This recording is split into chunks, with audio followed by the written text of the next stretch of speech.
Medzinárodná vodnopolová súťaž pod názvom Waterpolo Grand Prix Series presne týždeň pred najkrajšími sviatkami roka začala písať už svoj druhý ročník.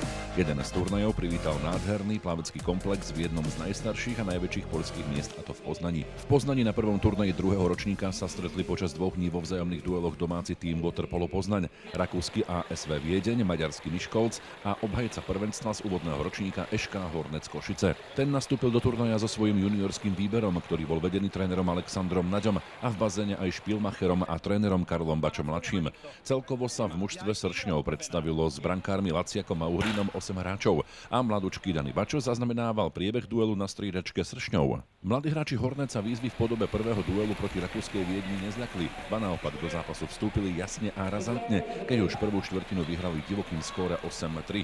Strelecké hody pokračovali aj v priebehu druhej časti, keď sme náskok navýšili už na rozdiel 7 gólov. Chvíľa nepozornosti nastála 3 góly v bráne Laciaka a korigovanie stavu na 10-6. Polčas sme nakoniec vyhrali 2 gólmi po sebe Karla Bača mladšieho 12-6. Gólový uragán pokračoval po zmene strán. V priebehu tretej štvrtiny sme nad súperom viedli už o 9 gólov. Pred poslednou štvrtinou sme vyhrávali 17-9. Aj v posledných 8 minútach sme videli množstvo gólov, presne 11 presných projektilov a nakoniec sme nad súperom dominovali hádznársky výsledkom 23-14, keď strelecké Slovosy vzali do svojich rúk Karol Bačo mladší, ktorý dal 9 gólov, a Adam Mitruk skóroval 7 krát. Max Molnár pridal 4 presné zásahy, Binár dal 2 a Fenár dal 1 gól. Spokojnosť po prvom stretnutí na druhom ročníku Grand Prix netajil ani náš tréner Alexander Naď. Prvé víťazstvo, očakávané víťazstvo, nemohli sme si dovoliť proti Viedni nejak zaváhať.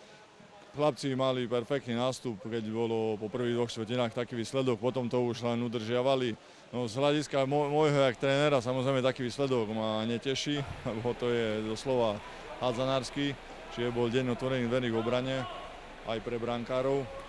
Ale zase pre divákov a každý si zastrieľal, zahral, zaplával. Naša kvalita sa trošku dala do popredia, hlavne na toho začiatku zápasu. Tento výber SK Hornec Košice je na tomto turnaji s 2 brankármi a 8 hráčmi v poli, keďže A-mužstvo nastúpilo počas tohto víkendu na zápas Extraligy proti Topoľčanom, a tak si mladí v prvom zápase z chuti zahrali a zastrieľali. Vytvorili výborný kolektív a vyskúšali si aj medzinárodnú konfrontáciu, ktorú aj Alexander Naď, víťaz Európskeho pohára klubov z roku 1999 zo Splitu, vníma vysoko pozitívne. Tu sme prišli viac menej s juniorským tímom, aj pár hráčov od mužov, ktorí sú ešte tiež juniori. A takýto turnaj je len veľký plus pre týchto hráčov, ktorí tu prišli, ktorým treba stále hrať len zápasy každý týždeň, takže pre nich to je veľká aj skúsenosť, aj myslím aj zážitok. Po zápase chválil až na zadné dvierka v obrane celý tím a nezabudol samozrejme ani na strelcov gólov Karola Bača mladšieho a Adama Mitruka, ktorí spolu dali v zápase 16 gólov. Karol Bačo dokazuje napriek veku, že je stále kvalitný hráč, ktorý to má v sebe, v krvi, v génoch, a myslím, že aj dnes je v jeho rokoch rozdielový hráč oproti tým juniorom, ktorí, keď kriticky sa pozrieme, mali by oni viesť a ťahať mužstvo. Po dôkladnom zanalyzovaní celého tímu a výkonu sme tento prvý súboj hodnotili aj s Čačom, autorom 9 gólov proti Viedni. Na jednej strane pozitívum, že vieme dať 23 gólov, na druhej negatívum, že dostaneme proti superovi, ako je Viedeň 14. Ale každopádne tým, že nás ani nie je až tak veľa, si každý zahral fakt dosyta. Chlapci potrebujú mať tieto zápasové situácie, aby sa ich naučili riešiť. Aj keď niekedy fakt už niektoré situácie by mohli zvládať lepšie, ale hovorím, je to aj o praxi, je to aj o nejakej individuálnej dispozícii, ktorú títo hráči majú, ale ja som rád, že máme možnosť si zahrať tu na tieto zápasy a viac menej tí kadeckí reprezentanti, ktorí tu sú, tak majú ďalšie zápasy navyše, nakoľko v tej našej lige ich veľa nie je. Aj samotný Karol Bačo, šéf-tréner mládeže SK Hornec Košice, ktorý stále nemá problém hupnúť do bazéna a motivovať mladých k lepším výkonom, si pochvaľoval samotnú myšlienku turnaja Grand Prix a to, že si na ňom môžu zahrať mladí hráči. Tak ja si myslím, že to je hlavná myšlienka aj toho Grand Prix, aby sme dávali šancu aj tým mladším, ktorí nemajú možnosť ešte hrať za A-mužstvo Hornec. Ale musím povedať, že takisto tu boli dneska či Adam Mitruk alebo Maťo Binár, ktorí potiahli mužstvo. hlavne Adam, aj keď som mu musel vyknúť určité chyby v obrane. Ale si myslím, že takisto pre ňoho, ktorý hrá v Extraligu, ísť hrať zápas a hrať tých plných 32 minút, aj keď je to super rangu Viedeň, ale povedzme si na rovinu, ani niektoré mužstvá v našej Extralige tiež nie všetky majú až takú úroveň, takže tu nám musia hráči ťahať sami, nemôžu sa spoliehať na to, že to potiahne legionár. Úvodný turnaj sa hrá v poľskej Poznani v nádhernom plaveckom centre, z ktorého sme boli všetci unesení. Pre Karla Bača mladšieho to nebolo žiadne prekvapenie, keďže si tu zahral minulý rok a získal dokonca v poľskej lige medailu. Myslím si, že každý z nás, kto došiel na tento bazén, tak prvý moment povie wow. Ja som tu už hral minulý rok poľskú ligu, takže tento bazén poznám. Je mi len ľúto, že na Slovensku podobné niečo nie je. Ale ja som sa minulý týždeň bavil aj s Ivanom Šulekom. Plavci organizovali plavecký pretek a jednoznačne hovoria, Poliaci v plaveckých športoch idú hore v plávaní neskutočne. Áno, to vodné polo nemá zase takú tu na možno tradíciu a infraštruktúru, ale podmienky, ktoré sú v Poľsku na plavecké športy, sú neporovnateľne lepšie. A je to podobný trend ako v Maďarsku, kde ten šport dostáva tú zelenú. Takže mne len ľúto, že takýto športový stánok na Slovensku nie je v tých mestách, kde tá mládež a ten počet detí, ktoré sa venujú plaveckým športom, je veľký. Na záver prvého vystúpenia našich sršňov sme sa na pozápasové pocity opýtali nášho ľavorukého ostrovstrelca a reprezentanta Adama Mitruka, ktorý konto ASV zaťažil 7 gólmi a takisto si duel užil naplno, veď hral so svojím vodnopólovým vzorom Karlom Bačom mladším vôbec po prvý raz. Dobre sa mi hralo s Karolom. Bol to akože taký prvý oficiálny zápas, čo sme hrali spolu. A videli sme sa tam, dobre sa mi s ním hralo. 37 gólov v takomto zápase za 32 minút je viac ako dosť. Aj Adama 23 gólov v sieti súpera potešilo, ale sám vie, že v obrane to mohlo byť lepšie. Myslím si, že sme mohli dať aj troška viac a jednoznačne sme mali dostať oveľa menej gólov. To si myslím, že to bol super nižších kvalít, o 2 triedy minimálne, čiže veľa gólov je 14 dostať, to je veľa. Podľa mňa to bolo dosť aj únavou, lebo není nás tu veľa. Nemáme v podstate na striedačke skoro nikoho, sú tam dvaja hráči. Je ťažké prestriedať, čiže tá únava tam zahrala rolu. Do Adama sme ešte v závere podpíchli, či by bol radšej s našim máčkom doma a hral proti Topoľčanom, alebo je radšej vo Vianočnej Poznani na tomto turnaji, kde si zahrá naozaj do síta. Tak ja to neberiem ako, že to na mňa padlo, že akože dačo zlé, že som dostal čierneho Petra. To určite nie, ja som práve že rád. Tu hrám 3 zápasy, kvalitnejšie aj menej kvalitné, ale predsa len sú to 3 zápasy, sú to tréningy 3 a len mňa a všetkých ostatných tu, na čo sú hráčov, to posunie ďalej a si myslím, že tu je to lepšie.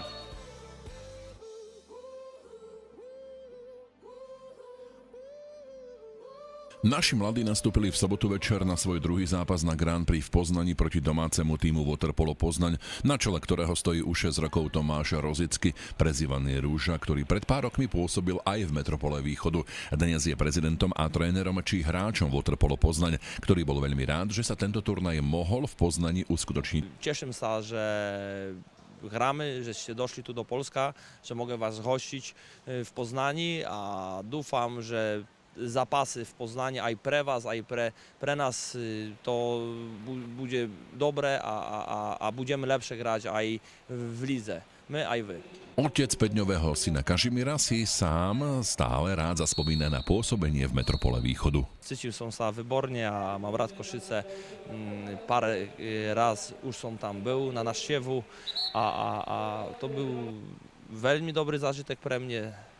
Uczył som sa dobrego wodnego pola, a jak wspominam, to są wyśmiaty. To były paradne 3 roki, a grał som z wybornymi graczmi. Mena wodnego pola, którego poznają wszyscy w Europie, a som rád, że mógł som z nimi żyć, bawić się a makać.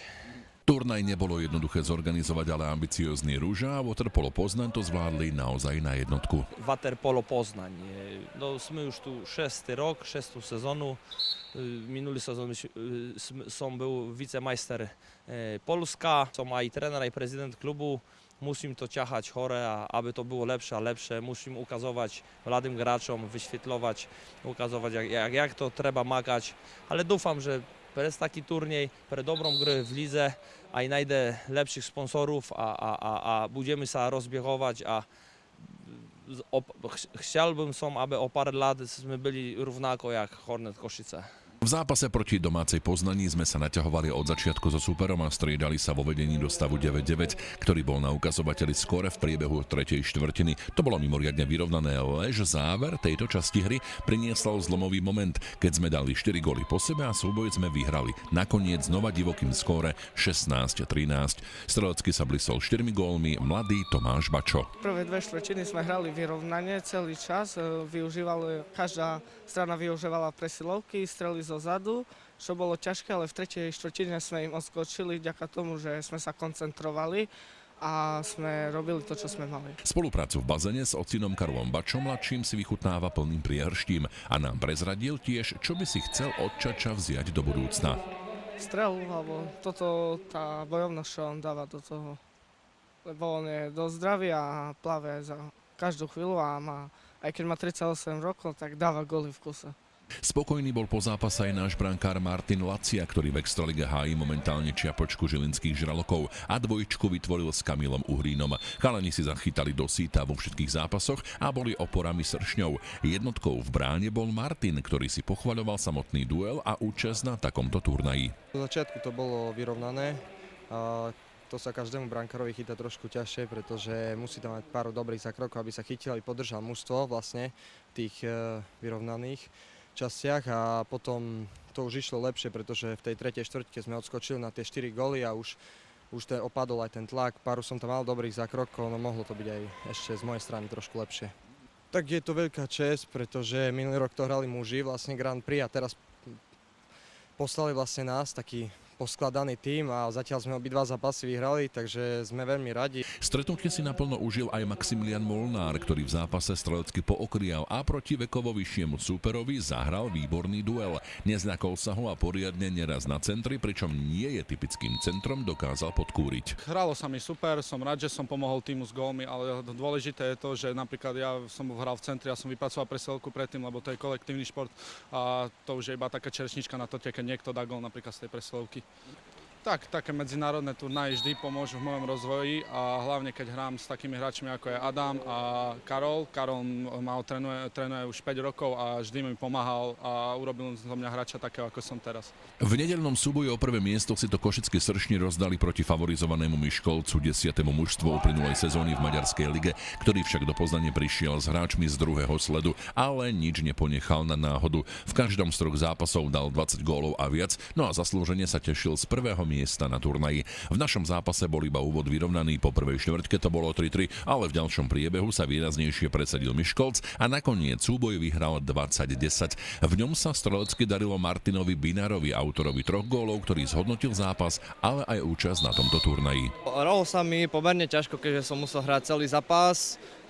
Trebalo tam aj trošku rozložiť tie sily, samozrejme na začiatku viac trebalo zamakať a postupne to išlo len ťažšie a ťažšie. Miškolc je oproti nám kvalitné mužstvo.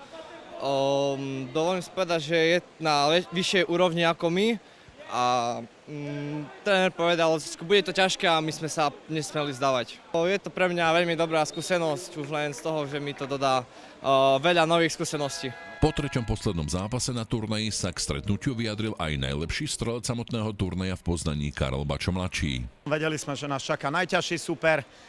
Žiaľ v tejto oklieštenej zostave, v ktorej sme aj došli a chýbali 4 ďalší kadeti, ktorí za normálnych okolností hrajú v základnej zostavy. Bolo cítiť, že už pri tom, keď niekomu nejde zápas, nebolo veľmi koho striedať, ale myslím si, že aj tu sa chlapci presvedčili, že to vodné polo na tej špičkovej úrovni je niekde úplne inde. A to, čo možno stačí v našej lige na nejaké mužstvo, tu na už na takejto úrovni nestačí.